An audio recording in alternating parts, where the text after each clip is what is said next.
صحیح مسئلہ ہے۔ کیا آج کے دور میں صرف اتنا کہنا کافی نہیں کہ میں ایک مسلمان ہوں؟ کیا اہل حدیث کہنا ضروری ہے؟ ہاں، کہنا چاہتے ہیں کہ ہم اپنے کو اہل حدیث یا حنفی یہ بھی کہہ لیں، کسی انتساب کے ساتھ، دینی انتساب کے ساتھ منتسب کرنا ضروری ہے۔ حقیقت یہ ہے کہ جب کہ لوگ اپنے کو مختلف افکار کے ساتھ انہوں نے منسوب کر لیا ہے، تو اس وقت ہمیں حق ہے کہ اپنے اصل فکر کو جو اسلام ہی کا مرادف ہے، اس کو ہم بڑے زور سے کہیں گے، کیونکہ اگر کوئی شخص کہتا ہے کہ ہم سلفی ہیں، اثری ہیں، اہل حدیث ہیں، تو اس کا دعویٰ ہے کہ پیارے رسول صلی اللہ علیہ وسلم کے زمانے میں جو اسلام مکمل ہوا اسی اسلام کے ہم داعی ہیں۔ ورنہ ہر شخص، ایک شیعہ بھی جو حضرت عائشہ کو اور صحابہ کو کافر کہہ کے صرف 4 آدمیوں کو کہتا ہے کہ وہ مسلمان رہ گئے، تو وہ بھی اپنے کو مسلمان کہہ رہا ہے۔ اور دوسرے لوگ بھی جو قبر کے اوپر اپنے بہت کچھ ایسے کام کرتے ہیں جو یقیناً شرعی طور پر، تو اس میں ایک مابہل امتیاز چیز کہنی ہے، اور اس کو ہمارے ائمہ نے قبول کیا، جن کو امام تابعین کہا جاتا ہے اور اتباع تابعین۔ اس وجہ سے تمیز ہونی چاہیے، بغیر بورڈ کے کوئی چیز پہچانی نہیں جاتی ہے۔ جزاکم اللہ خیر۔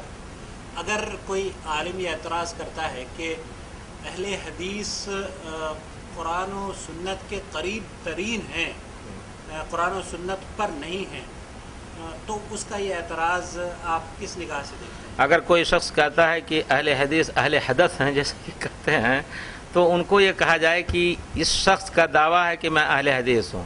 اگر کوئی کام غلط کر رہا ہے حدیث کے، اکثر کام صحیح کہہ رہا ہے، تو اس کو پکڑو اور کہو کہ تمہارا یہ کام اہل حدیثوں کا نہیں ہے۔ جس طرح یہ کہا جائے ایک مسلمان کا دعویٰ کر کے اور غیر مسلم کا کام کرے، تو وہ پکڑ کے کہنے کا حق ہے کہ تم مسلمانوں کا پورے طور پر کام نہیں کر رہے ہو، تمہارے اندر کمی ہے۔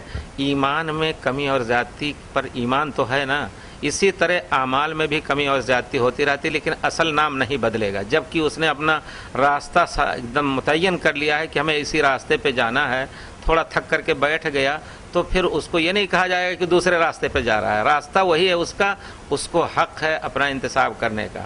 ہمارا حق ہے کہ اس کو تنبیہ کریں کہ تم غلطی کر رہے ہو، حدیث کے خلاف یا پیارے رسول کے مسلک اور سنت کے خلاف تم کر رہے ہو، تمہارے اندر اتنی کمی ہے۔ جس طرح کسی اور مذہب امام صاحب کی طرف منسوب کر کے یا شافعی کی طرف منسوب کر کے وہ شخص کچھ غلطیاں ان کے خلاف بھی کر کے وہ اپنا انتساب صحیح رکھتا ہے، اس طرح انشاءاللہ وہ انتساب صحیح ہے۔ جی، اہل حدیث کہلانا کافی ہے یا کہ یہ کہنا چاہیے کہ ہم اہل صحیح حدیث ہیں؟ اہل حدیث کا معنی حدیث اصل میں حقیقت میں وہی ہے جو صحیح حدیث ہے۔ تو ایک نئی بدعت ایجاد کرنے کے بجائے ہم اپنے سلف کے لفظ کو لیں۔ آپ شرف اصحاب الحدیث پڑھیے، اسی طرح امام ترمذی نے جو اہل حدیث نام رکھا ہے جو اسی مسلک پر عمل کرتے ہیں، امام صابونی نے ایسے لوگوں کو اہل حدیث نام رکھا ہے جو یہ خاص اعمال کرتے ہیں۔ حاکم نے جو 400 اور کچھ میں شروع ہی میں 412 وغیرہ میں انتقال ہوا ان کا، انہوں نے ایک کتاب لکھی ہے شعار و اصحاب الحدیث، حدیث والوں کے شعار، جس میں باقاعدہ مسح الخفین اور رفع یدین کا ذکر کیا ہے۔